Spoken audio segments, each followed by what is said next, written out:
नमस्कार, मी कीर्ती गायकवाड। स्वागत आहे आपलं आय न्यूज 28 मध्ये। चला तर मग जाणून घेऊयात महाराष्ट्रातल्या ताज्या घडामोडी। पळसवाडी येथे मिळकत सनद वाटप। खुलताबाद तालुक्यातील पळसवाडी येथे मिळकत सनद वाटप करण्यात आले।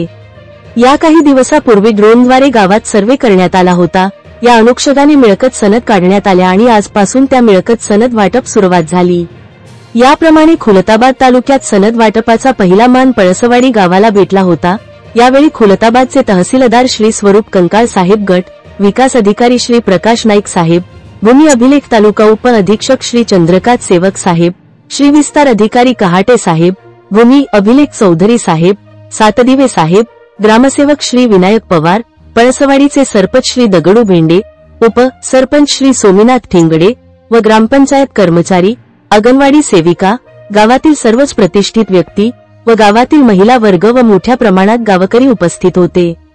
हा कार्यक्रम सुरळीत पार पडावा यासाठी सरपंच, उपसरपंच, ग्रामसेवक, ग्रामपंचायत कर्मचारी यांनी खूप मेहनत घेतली व आभार प्रदर्शनाने कार्यक्रमाची सांगता झाली। खुलताबाद तालुका प्रतिनिधी अभिषेक ठेंगडेची रिपोर्ट।